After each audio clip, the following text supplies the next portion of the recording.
नहीं नहीं, ये इंटरनेशनल साजिश है मोदी जी के खिलाफ। देखिए, इसमें कहीं कोई दो राय नहीं है कि मोदी जी दुनिया के सबसे लोकप्रिय नेता हैं। अगर चुनाव हो जाए तो जो बिडेन को भी वो हरा देंगे, इमरान खान तो चौथी पोजीशन पे जाएंगे।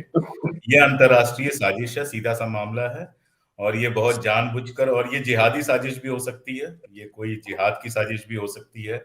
इसको आप कह सकती हैं टाइम्स जिहाद, आप इसको कह सकती हैं। मैं नाम दे रहा हूँ, ये टाइम्स जिहाद है, जिसमें जानबूझकर दुनिया के सबसे लोकप्रिय प्रधानमंत्री को बाहर रखा गया है। और आप बताइए, जो बिडेन का उनका नाम है, जो यूक्रेन में युद्ध नहीं रुकवा पाते हैं, और मोदी जी एक फोन करते हैं और 2 घंटे के लिए युद्ध रुक जाता है। तो पावरफुल कौन होगा? और देखिए, जैसे भारत सरकार, दुनिया भर से जो रिपोर्ट्स आती हैं जिसमें तमाम सूचियों में हमारे देश को नीचे दिखाया जाता है, और भारत सरकार उसको स्वीकार नहीं करती है। तो भारत सरकार का लायक नागरिक होने के नाते टाइम्स का ये जो लिस्ट है, इसको मैं बिल्कुल स्वीकार नहीं करता हूँ। मोदी जी नंबर 1 पे हैं, उसके बाद से सारी लिस्टें शुरू होती हैं। तो आप समझ सकती हैं। रहा सवाल शाहरुख खान का, तो एक्टर है, बहुत अच्छे एक्टर हैं दुनिया भर में। और अगर शाहरुख खान उस लिस्ट में है तो उसके लिए आपको थैंक यू मोदी जी बोलना पड़ेगा। अगर मोदी जी, आप ये बताइए, 2014 के पहले कभी शाहरुख खान उस लिस्ट में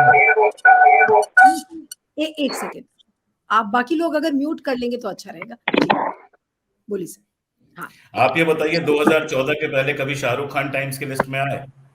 तो 2014 के बाद नया जो भारत आया है, बना है, उसी के वजह से शाहरुख खान जो है, एक्टिंग भी उसके बाद ही उन्होंने सीखी होगी। मुझे नहीं लगता कि उसके पहले उनकी कोई फिल्म आई होगी या उनको कोई जानता होगा। तो ये पूरे दुनिया में जो भारत का ये सारा कुछ हुआ है, और सबके लिए मोदी जी जिम्मेदार हैं। तो मैं तो इसकी राजनाथ जी के शब्दों में कड़ी निंदा करता हूँ। टाइम्स को दोबारा चुनाव कराना चाहिए, और सोशल मीडिया पे कराना चाहिए। और उसमें स्पेशल योग्यता होनी चाहिए कि जिसको मोदी जी फॉलो करते हैं, सिर्फ वही वोट दे सकते हैं, ताकि मोदी जी पहले नंबर पे आए। कलाकारों में भी उनको पहले नंबर पे आना चाहिए, नेताओं में भी पहले नंबर पे आना चाहिए। और अडानी जी के पूरे किस्से के बाद तो उनको बिजनेसमैन के भी पहले नंबर पे आना चाहिए। एक आध मैं और जोड़ सकता हूँ, लेकिन आगे मौका मिलेगा तब जोड़ूंगा। नहीं नहीं अशोक जी, एक लेखक का जो सबसे ताकतवर हथियार होता है वो व्यंग होता है, और उसको आपने बड़े अच्छे से बखूबी अरे, मैं उसमें गंभीरता से बात कर रहा था, आपने उसको नहीं नहीं नहीं, समझ मैं लिया। लेकिन आपसे ये पूछना चाह रही थी, मैं आपके पास वापस भी आऊंगी, लेकिन एक सवाल करके फिर मैं अमिताभ जी और बाकी लोगों के पास जाऊंगी कि अशोक जी, कारण क्या है? आपको लगता है कि मोदी जी की लोकप्रियता कम हुई है, या कुछ और पैमाने तय किए गए होंगे टाइम्स पोल को लेकर, जिसकी वजह से उसमें शायद खरे नहीं उतरे मोदी जी? जी चलिए, आप चाहती हैं मैं गंभीर टिप्पणी दूं, तो इस बार मैं गंभीर बात नहीं करने नहीं, की गंभीर कोशिश टिप्पणी, करूंगा। उसके बाद ही मैं आगे बढ़ती हूँ। जी ये सच है कि मैं इस पूरी प्रक्रिया से परिचित नहीं हूं कि टाइम्स नाउ होता तो फिर फर्स्ट आते। देखिए, आप मुझसे कहलवा ही ली। टाइम्स, इसकी पूरी टाइम्स मैगजीन की क्या प्रक्रिया है, इससे मैं परिचित नहीं हूं। लेकिन एक सच्चाई ये है, दुनिया भर में दोस्त हैं, बात करते हैं, पॉलिटिकल एनालिस्ट हैं जो पढ़ते हैं, कि पिछले कुछ वर्षों में, कम से कम 2 वर्षों में, जिस तरह से अचानक से तेजी आई है देश के अंदर, सांप्रदायिक शक्तियों के जो नंगा नाच उनका होता है, उसमें तेजी आई है। ये कोई कहे कि 2014 से कुछ नहीं था या उसके पहले से कोई नहीं था, हमारे बहुत सारे पत्रकार मित्र भी कहते रहते हैं। तो मैंने गोधरा बहुत करीब से देखा है। उस समय मैं गुजरात में पोस्टेड था। जिस जगह पे मैं पोस्टेड था वो गोधरा से मात्र 150 किलोमीटर की दूरी पे था, और जिस दिन गोधरा हुआ, मैं गोधरा से 50 किलोमीटर की दूरी पर था। तो वो सारा कुछ मैंने बहुत करीब से देखा है। तो ये तो जीन में है। ये तो जीन में है, सांप्रदायिकता और सांप्रदायिक हिंसा और सारा कुछ इन संगठनों के। लेकिन इधर 2 साल से जब एक्सट्रीम पावर साथ में आई है, एब्सोल्यूट पावर पास में आई है, तो जिस तरह का हमने सांप्रदायिक तमाशा देखा है लगातार, ऐसा हो नहीं सकता कि दुनिया की नजर उस पर ना पड़े। मैं ये मानता हूं कि विश्व समुदाय एक मिथक है। विश्व समुदाय विश्व बाजार समुदाय बन गया है, जिसमें लोकतंत्र, सेकुलरिज्म या इस तरह की जो आधुनिक चीजें थीं, और जिनको लेकर विश्व समुदाय चिंता करता था, कई बार नियंत्रण करता था, प्रतिबंध लगाए जाते थे, दबाव पड़ते थे, वो उस रूप में तो नहीं है।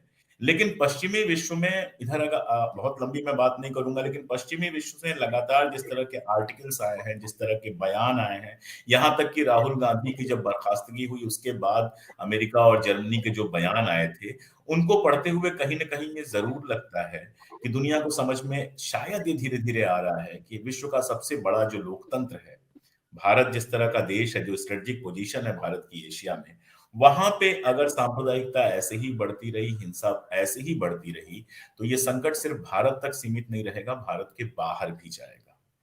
मैं दावे के साथ तो नहीं कह सकता, जैसा मैंने बताया कि मैं उस प्रक्रिया से परिचित नहीं हूं, लेकिन एक ये वजह हो सकती है। रहा सवाल लोकप्रियता का, लोकप्रियता अगर सोशल मीडिया को मैं देख के कहूँ तो लोकप्रियता पहले की तुलना में कम तो हुई है। आर्थिक संकट भारत में जो है जिसको स्वीकार करने के लिए कोई तैयार नहीं है, लेकिन जिस तरह का आर्थिक संकट है, मैं नौजवानों के टच में रहता हूँ, जिस तरह से बेरोजगारी है, नौकरियां गई हैं, लोगों की तनख्वाहें कम हुई हैं, लोग नौकरियों के जो हालात हैं वो बदतर हुए हैं। इन सब का कहीं न कहीं असर तो होगा, लेकिन ये सच है कि मुसलमानों के लिए जो एक इन्हेरेंट नफ़रत लगातार बढ़ती चली गई है, उसने अभी तक तो कम से कम इन सारी चीज़ों को शायद कंट्रोल में करके रखा है। चुनाव में क्या होगा, क्या नहीं होगा, और शायद विपक्ष को भी जितना होना चाहिए था, जितना आक्रामक होना चाहिए था या जिस तरह से उसको प्रभावी होना चाहिए था, कई सारी वजह हैं, अकेला विपक्ष उसके लिए ज़िम्मेदार नहीं है, हमारी संस्थाएँ जिस तरह से नष्ट हुई हैं। पत्रकारिता जिस संस्था से आप जुड़ी हैं, वो मुझसे बहुत बेहतर आप क्या, मैं साहू साहब को देख पा रहा हूँ, नागर साहब को देख पा रहा हूँ, अमिताभ भाई हैं, ये सारे लोग पत्रकारिता के स्टालवर्ड्स हैं। तो ये जानते हैं कि पिछले 20 सालों में पत्रकारिता का क्या हाल हुआ है। एक समय था कि हमने देखा कि मंत्रियों के साथ फोटो खिंचाने वाले पत्रकारों को दलाल कहा जाता था। आज कंडीशन ये है कि मोदी जी मोबाइल उठा लें तो उनके पीछे 1 किलोमीटर लंबी लाइन पत्रकारों की लग जाएगी। सेल्फी में मैं भी आ जाऊँ, मैं भी आ जाऊँ। तो ये सारा कुछ तो हुआ है। लेकिन इन सारी चीज़ों के साथ-साथ ये जो वास्तविक समस्याएँ हैं जीवन की, धीरे-धीरे परकोलेट करके लोगों को परेशान तो कर रही हैं और करेंगी।